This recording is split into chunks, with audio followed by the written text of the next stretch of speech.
I got a very important video for you guys today. This concerns Monster Hunter Wilds. As you all know, Monster Hunter Wilds coming out February 28th.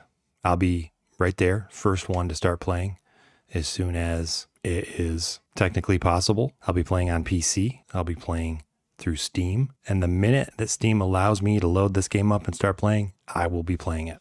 However, there's something that none of you guys have done yet that I've done. And that's okay. Most people don't do this. Most people don't have to do this. But I've done it so that you can know what you're getting into and what's in store for us. What have I done? I have read the Monster Hunter Wilds End User License Agreement, the EULA. Have you ever done that to any game, for any piece of software, read the End User License Agreement? Probably not. Do I recommend that you do it? It doesn't matter whether or not you read this thing. However, if you want to learn some interesting things about upcoming software, you can find a lot of information about what the program is going to be like, what the game is going to be like. And so I want to make it so that there aren't any surprises for any of you on day 1 or day 7 or day 28, whatever day it is when they decide to start doing some things that you might take objection to. Because the things that they're going to do to you and to me and to all of us is laid out explicitly in the End User License Agreement. So what is it that I'm talking about? What is it that we need to be aware of? And what is it that we're going to look like fools for criticizing when it happens? Well, let's take a look at what the hell I'm talking about. End User License Agreement. This is from Steam. Now, before anybody starts jumping on the, oh, why do you got to go negative? This is just boilerplate language that you can find in any game. As I've already stated many times, I'm a Monster Hunter fanatic. I will play any Monster Hunter game that they put out. I'm playing the Monster Hunter Puzzles game right now on my cell phone, okay? A mobile game. I'm playing that. That's how crazy I am about Monster Hunter. I got to tell you, this End User License Agreement is not boilerplate. When you first look at it, you might think, oh yeah, they all got this kind of language in them, right? On closer inspection, if you pull up the End User License Agreements for Rise and World and other Monster Hunter games, they don't have the same language. Yes, some of it's repeated, but it's not word for word. All right, this particular agreement, this document that you're agreeing to when you play Wilds has some language that the other ones did not have. And some of this language is a little concerning. Before you start making excuses for the game or Capcom or the situation, just know that this is language that's exclusive to Monster Hunter Wilds. Okay? Rise didn't have this language. World didn't have this language, this stuff that I'm about to talk about. So when you play the game, you are agreeing to this document, whether you read it or not. Is that legally binding? That's in dispute. That's up for debate. That's for a court to decide. But this is what Capcom assumes that you're agreeing to, okay? Between Capcom and the users upon installing the program or starting using the program, whichever comes earlier. So apparently you can play the game without installing it. I don't know. So this is just really simple stuff. You're not buying a game. You're buying a license to use the software. That's fine. That's pretty standard for all software. And it's not exclusive. That means they can let more than one person use the software. Pretty simple. All right. Now, you can't sublicense these rights to use the software. That means you can't let someone else play your copy of the game. You can't transfer them, so you can't sell your game to someone else. All right, you can't sell your right to use the game to someone else. Legally questionable. I'm not concerned by that language right there. We scroll down here, providing additional or modified programs. So Capcom says, we're going to give you bug fixes for free, but we may decide to charge you for some updates. That's fine. What that means is when the G-Rank expansion comes out, they're going to charge you for it. Section 3, use of the account service. Now, the account service is the Capcom ID. This is a new thing that Capcom has put together. They're using it in their newer games. And so they're saying that when you play Monster Hunter Wilds, when you use the program, meaning you play Monster Hunter Wilds, they can require you to log into your Capcom ID before playing. All right, Section 4, authentication. This deals with PlayStation 5, Xbox. This says that you may have to be online to validate your license for the game, even though you may have bought a disc for it. Now, I speculated earlier that they may not even give us a disc to buy. It may be 100% online, 100% digital purchase. And I wouldn't be surprised if that's actually true going forward. So they may still require you to go online from time to time to validate that license. Now, this section also deals with the Xbox Live and the PlayStation Plus, whatever the hell they're calling their online service that they charge you for. And this is Capcom saying, look, if you play on one of those platforms, you may be required to purchase access to that platform, and you may be required to authenticate yourself on that platform in order to play our game. And what they're talking about is multiplayer. They're saying you're going to have Xbox Live to play multiplayer on Xbox, and you're going to have PlayStation Plus to play multiplayer on PlayStation. Okay. And they're saying if that system breaks, we're not responsible for it. Pretty standard stuff so far. The section that concerns me is section 5. And this is the section that we have not seen for other Monster Hunter games. Now, before we jump into that, the other sections in this end user license agreement are pretty standard sections. All right. So they talk about things you can and can't do to your software. So section 8 is interesting. Section 7 is about the types of things you can say and do within the game. And so that's, don't break the law, don't harass people, stuff like that. No pornography. 6 is intellectual property rights. They're saying if you try to pirate this software, we will probably sue you. Section 9 says how long does this agreement last? Section 10 says who can terminate the user agreement. And if the user agreement is terminated, then you no longer have a license to play the game. So if you want to terminate the end user license agreement, you can, but Capcom shall means they will, okay? Capcom will revoke your license and your right to play Monster Hunter Wilds. Pretty crazy. All right. Export restrictions, disclaimer, all caps text means it's really important, right? As is, doesn't guarantee that it's complete, that it's bug-free, or that it's something that you wanted. All right. So you can't just call up Capcom and say, I don't like this, give me my money back. They're not going to do that. It doesn't guarantee that it'll run on Windows. It doesn't guarantee that they won't just pull the game entirely and prevent anyone from playing it at some point in the future. Now, some of these may be troubling to you. Capcom hasn't done this with Monster Hunter games, so I don't think these things will happen, but they could possibly happen. But I'm confident that they probably won't. Capcom can change this agreement at any time, and then some international stuff, and then contacting. All right, so let's get to section 5, which is the section that really piqued my interest, because section 5 tells us what we can expect from the game itself. It gives us not just a hint, but they're just telling us straight up, this is what you're going to find in the game. And that's in-game virtual currency and virtual items. Virtual currency in the game. You guys know what that is, right? Well, if you don't, they tell you right here. The program may include an optional function to purchase in-game virtual currency and virtual items. Now, it says may include an optional function. May means it could or it couldn't. It's not guaranteed to have it. But the fact that this is here means it's going to be in the game.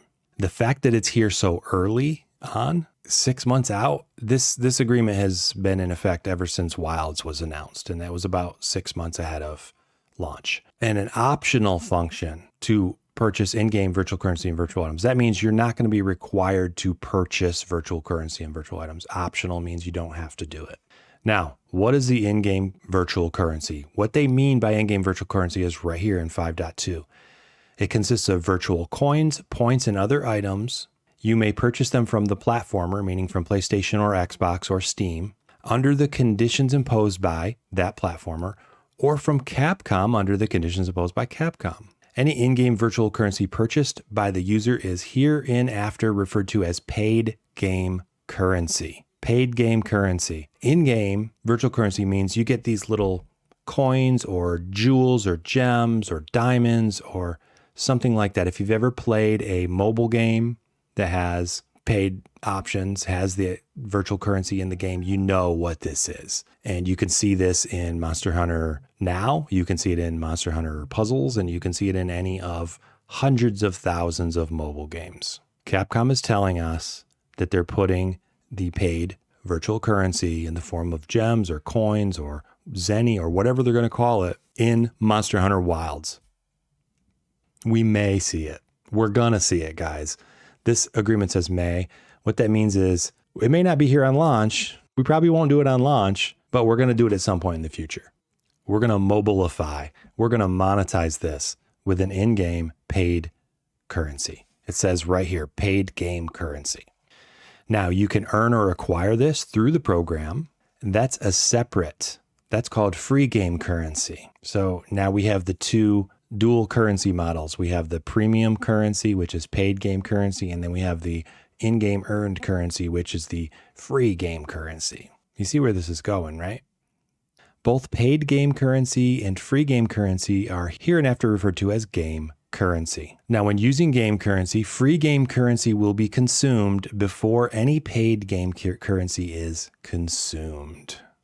The in-game virtual items, now these are the things that you can use your in-game currency on, the things that you can quote unquote buy with your paid game currency. These items consist of digital items such as character and costumes. You may purchase them from Sony, Xbox, Steam. So this is what you're familiar with, the paid DLC, the costumes that you can get, the weapon skins, things like that. And you may acquire them through the program using your paid currency, right? We have a two currency model. We have the premium currency that you pay for, and we have the free earned currency that you don't have to pay for, that you get by grinding, playing the game, like a mobile game.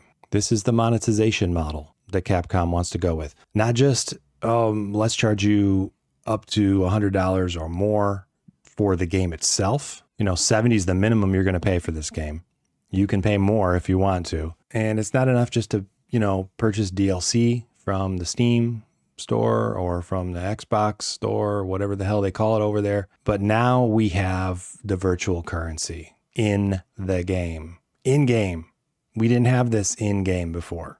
You purchase the currency, and now you have little coins or gems within Monster Hunter Wilds that you can use to buy your costumes and customizations, your trinkets, the little things that you hang off your weapons and your mount, maybe a different outfit or a color combo for your mount. Yeah, these are things that we've already talked about in previous videos. I've talked about these things on various podcasts that I've been on as potential ways for Capcom to monetize this. And so this is not new to me. This may be new to a lot of you guys, and it may be a surprise to you. If you've been on the Discord at all, we've talked about this stuff. We've speculated on a lot of this. And so this is Capcom saying, yeah, you're right. Your speculations have come true. We're going to put this in the game. A validity period may be set for game currency or virtual items. This is bold text. This is interesting. It says, Capcom shall reserve the right to manage, restrict, change, correct, and remove game currency or virtual items at its discretion without any liability borne to users or third parties regarding such action. What that means is we can offer you item to purchase for a limited time. And if you don't purchase it within that time, you will never have access to it again. And we don't care. We're not going to bring it back. This is a method that companies use to get you to buy something because they're trying to scare you. Fear of missing out, FOMO. They use this tactic to get you to buy this really cool skin or outfit or whatever it is. And it's only here for a limited time. And if you don't buy it now, you may never be able to buy it again. That's what they're telling you. And you can't sue them and force them to let you buy it. So Capcom will grant you a non-exclusive, non-commercial, non-transferable, non-sublicensable license for game currency or virtual items that is revocable by Capcom to be used in the program only for the purpose of private gameplay. So when you purchase these DLC items, packs, packages, customizations, This is a fancy way of saying other people can get them too. It also says you can't sell them to anyone. You have no right to sell them to anyone, and you have no right to use them other than in the game itself. Okay, so you're not purchasing a skin that you can use in a rendering or modeling program. You can only use these things in the game. It also means that you don't have any rights beyond that. 5.6 says you can purchase currency, in-game currency, and you cannot give it to someone else. Prohibited from transferring the game currency and virtual items. You cannot purchase items and give them to somebody else. Well, we've always known in Monster Hunter that you can't give things to other people beyond a certain rarity level, right? You can't craft weapons to give them to people. You can't give your DLC items to people, your skins. We already know that. You can give them healing potions and herbs and stuff, but that's about it. And 5.7 says it's Capcom's discretion whether they're going to refund you at all for any of your purchases. All sales are final, non-refundable, non-exchangeable. You buy that in-game currency, you're not getting your money back. Now, it also says here in 5.7, if Capcom decides to pull the plug on Monster Hunter Wilds and then no one can play it anymore, you are not getting a refund for your in-game virtual currency. You're not getting your money back for your paid currency. It's gone. The user shall forfeit all game currency and virtual items. Right? You don't get to keep these and transfer them to another game or somehow have some monetary value that you get in return. That's it. 5.8 is interesting in its audacity because they use words that mean one thing, and then what they're saying is they're redefining these words to mean something else. So pay special attention to the quote marks. The user agrees that while the user may quote earn or quote acquire or quote purchase game currency and virtual items, the user does not legally quote own game currency or virtual items, and that neither the amount of game currency nor the number of virtual items represents the balance of the real currency or its equivalent. There's no monetary value for these items. These aren't physical items. These aren't actual items that you own. So what is it? What is actually happening when you are buying things with virtual currency? When you're buying the virtual currency itself, what's actually happening? The balance of game currency or the number of virtual items shown in the program does not constitute any balance in the real world or reflect any accumulated value, but they determine the degree of the user's limited license. So you're not purchasing a thing or a currency or something of monetary value. You are simply buying the license to use these items, the license to have these items in your game and play them. You're purchasing a license. Game currency and virtual items may be used only in the program and do not have any value whatsoever outside the program. And so section 5.9 and 5.10 talks about the laws in different countries that govern these types of agreements. So if you are in Japan, you have certain rights concerning these agreements. If you're in the European Economic Area or the UK, you have certain special rights. If you're in the US, you're basically screwed. You're not getting your money back. You're not getting any balance if you haven't spent all your paid game currency. You're not getting anything out of it. It has no value. Once you purchase it, it has no actual value anymore. You can spend $1,000 on paid game currency and it is no longer worth $1,000. It's just, I have $1,000 worth of licensing extension that I can potentially take advantage of. So there it is. Paid game currency. So that's how it's going to work. But what is it going to look like in the game itself? This is what I'm concerned about, and I think what most of you guys are concerned about too. If you've played Monster Hunter, now you know exactly what it looks like. If you've played any mobile game, you know what it looks like. You've got the special gems on this side, and you've got the regular boring gems on this side. And you can do cool stuff in the game with your special gems, and there are things you can't even do with your regular gems. Sometimes you can earn the special gems by completing quests or unlocking things. And it's a really slow process, isn't it? It takes you a really long time to get these.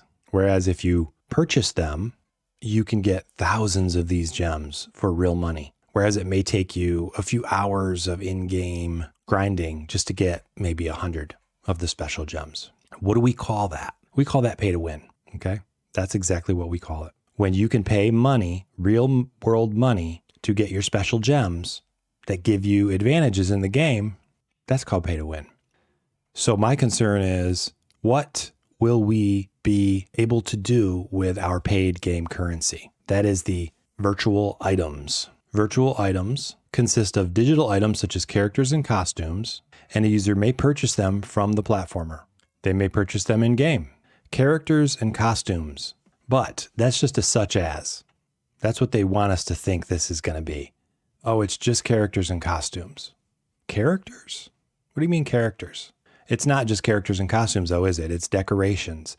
It's trinkets, weapon skins. They don't tell you what else it may be. Is it max potions? Is it some special object that keeps you from fainting? Like a moxie charm, right?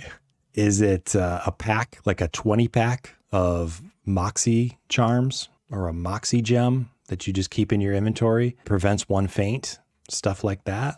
Is it going to be alterations to the quest requirements? So instead of having 3 faints on the quest, you can purchase 5 faints for the quest. Is it a multiplier, a quest multiplier gem that you can use when you start a quest? You pick an item and it will multiply the quest rewards for you. If you guys have played mobile games, you've seen this stuff. You may not have purchased them, but you see it. They force it on you. They want you to buy them. So they put it in your face all the time. So you're very familiar with these concepts that I'm talking about. What is Monster Hunter Wilds going to look like with a paid game currency? Now, remember, this is not just Steam credits or PlayStation credits or Xbox credits on your account. That's not what we're talking about. This is in-game paid currency. In-game. In-game means there is a little number. When you load up Monster Hunter Wilds, you will see on your screen your Zenny, your village points, in Rise are called Comra points. And then you're going to see the in-game paid currency. What are they going to call it? I don't know. Gemeralds? I don't know.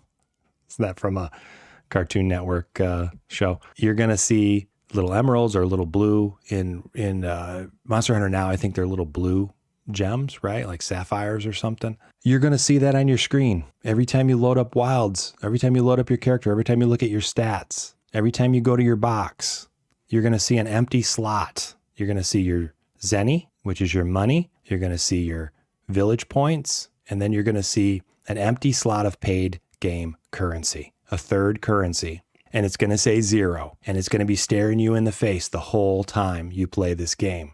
And every time you pull up the shop to buy stuff, you're going to see special packs of items or skins or, as they say, characters and costumes. You're going to see this in-game whenever you go to buy stuff. Spend this in-game virtual currency, paid game currency that you have 0 of. Spend it, and you can make your life easier or cooler or look better or nicer, prettier or more exclusive. You want to unlock those cool weapon skins? Oh, just click here to purchase. $5.99 gets you a pack of 30 gemeralds so you can buy this new skin. If you play games like Fortnite, there's a dozen of them out there, right? Fortnite is just the big one. Roblox. If you play a lot of these really popular games that have seasons and battle packs, and it's just more about getting you to buy stuff than actually playing a game, you know what this is like. Is this what you want your Monster Hunter to look like? Because the end user license agreement is telling us that this may come to pass. Does it say it shall come to pass? It doesn't say it shall come to pass. It says it may come to pass. And to me, what that means is we're not going to see it on day one. We're not going to see it on any of the review copies that get sent out, right? This is what companies do, isn't it? They don't include the monetization features in the review copies. And they don't put them in the first week or two. Sometimes the first 4 weeks, you don't see any monetization features in game. But then you get the patch. You get that first month patch. And then the monetization features are unlocked. Why do they do this? It's so that the people who get the review copies and they put all their review videos together and all their tutorials and all that cool stuff to get all the videos lined up ahead of launch so that they have all their content on their channels ready to go so that they cannot possibly review the game based on those features, based on the existence of paid game currency. Capcom and other publishers don't want that stuff to influence the ratings that their game gets from the reviewers who get these review copies. Even the people who don't get review copies, who will play the game day 1 through day 3 and then get the review put together, they don't even want them to be influenced by this. They don't want their reviews. And so when people go into YouTube and type in Monster Hunter Wilds review, none of those reviews will talk about the virtual currency. So you're thinking, I want to buy the game. What is it like? Oh, great. They didn't say anything about paid game currency. Must be a great game. You know, you're a month later, you're a month into it, because they don't get all their sales on day 1. They don't get all their sales in the first month. They're going to get probably 10 million in the first month, but they're looking for 30 million, right? So the next 10 million comes in the next 6 months. And that next 10 million are going to look up game reviews, and they're not going to talk at all about the paid game currency. But it's going to be in the game. When they load up Monster Hunter Wilds, they get a big surprise. Oh, wow, this looks like a mobile game now. Too late. They already bought the game. They're not getting a refund. They already spent $70 on the game minimum. They're not getting a refund. And they got this paid game currency, 0, staring them in the face the whole time they play the game. Is that going to bother you? Because it's going to bother me. It really is.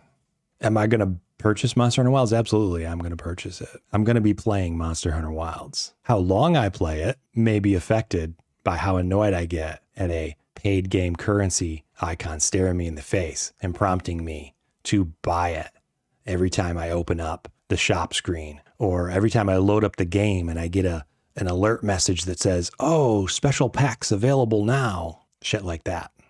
And we haven't even begun to talk about season passes. And you know there's going to be season passes in Wilds. So how does this make you feel? And what will you tolerate from Monster Hunter Wilds? At what point will you feel like Wilds is a mobile game, no longer a fun adventure game, and now it's more of a mobile game, or it's more of a Fortnite, but with monsters game. It's more of a Destiny 2, but with monsters game. It's more of a, I've got to purchase the battle pack in order to get these exclusive items type game. I've got to purchase all these customizations because the way I look is more important than how well I play the game. My image, how other people see me in the game, is more important than how well I actually play on the quest.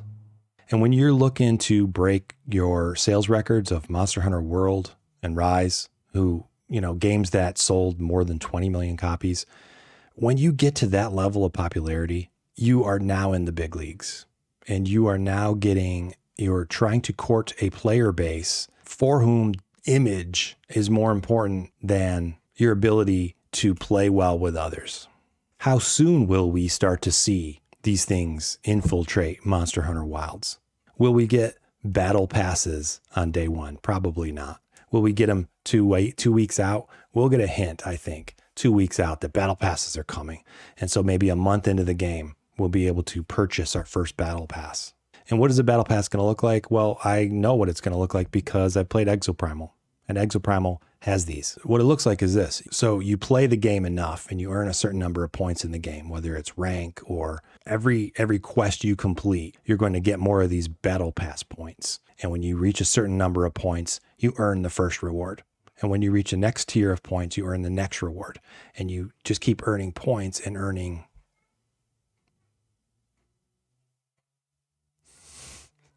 each reward in the battle pass.